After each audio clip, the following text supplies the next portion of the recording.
Imagine the scene. Berlin, 1944. The city is a labyrinth of shadows and secrets, a crumbling monument to a dying regime. But deep within its concrete bunkers, a nightmare is taking shape. Hitler's scientists are on the verge of creating the ultimate weapon, an atomic bomb. The fate of the world hangs by a thread, and only one man has the chance to sever it. He wasn't a soldier. Not in the traditional sense. He was a spy, and he vanished with the Nazi nuclear plans, a ghost who single-handedly changed the course of history. This is the story of the man who stole Hitler's atomic secrets. Our story begins not in the halls of power, but in the quiet, unassuming world of physics. Paul Rosbaud was an Austrian scientist, a man of sharp intellect and quiet conviction. By the 1930s, he was a respected scientific editor in Berlin, a central figure in the European physics community. He knew everyone.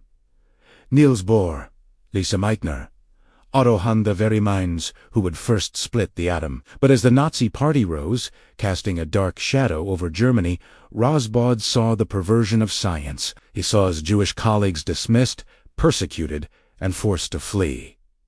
He made a choice. He would not be a bystander. He would become a weapon. Operating under the codename Griffin, Rosbaud began feeding information to British intelligence. MI6.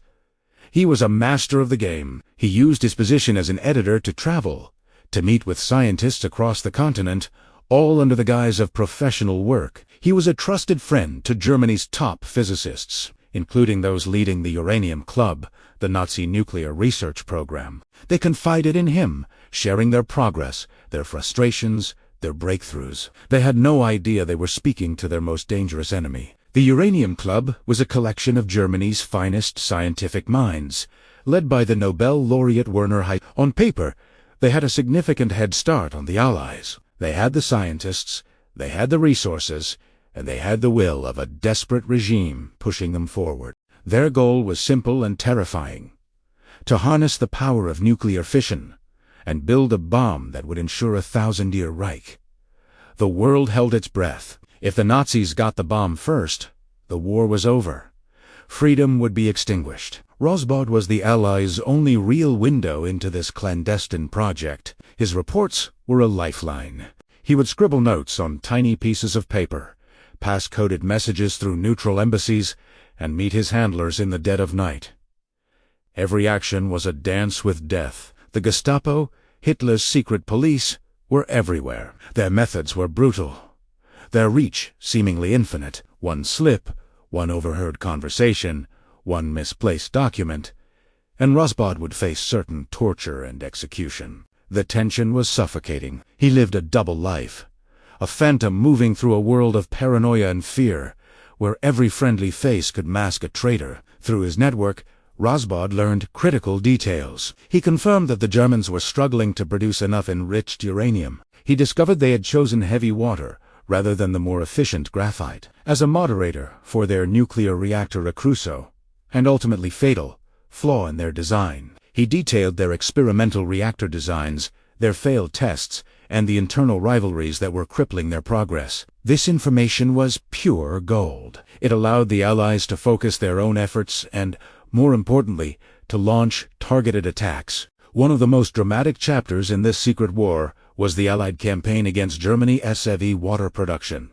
The only major facility was in a remote, heavily fortified plant in Vemork, Norway. Rosbaud's intelligence confirmed its importance, painting a giant target on the facility. The British and Norwegian resistance launched a series of daring raids something out of a Hollywood movie. Commandos parachuted into the frozen Norwegian wilderness, scaled sheer ice cliffs, and planted explosives, crippling the Nazi atomic program at its source. These acts of incredible bravery were made possible by the quiet, meticulous work of a single man in Berlin. But it wasn't just about what the Germans were doing. It was about what they couldn't do. Rosbaud's most important intelligence, perhaps, was his assessment of the program's overall progress. He reported that, despite their initial lead, the Germans were years behind the Allies. He conveyed Heisenberg's own doubts and the program's lack of centralized leadership. This crucial insight allowed Allied planners to breathe a little easier.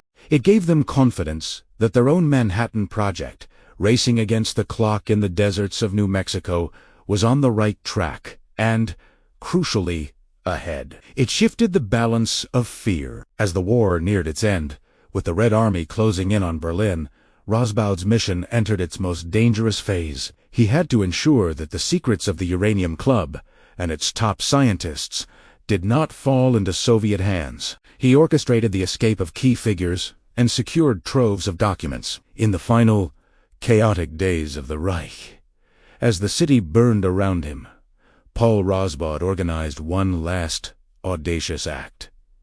It was Operation Epsilon. He helped gather Germany's top 10 atomic scientists, including Heisenberg and Otto Hahn, and arranged for them to be captured by Allied forces. They were interned at Farm Hall, a bugged country house in England. There, the Allies listened in as the German scientists debated their work, their morality, and their failure. And on August 6, 1945, they heard the news report that the Americans had dropped an atomic bomb on Hiroshima. The secret recordings captured their utter shock and disbelief. Heisenberg couldn't fathom how the Allies had done it.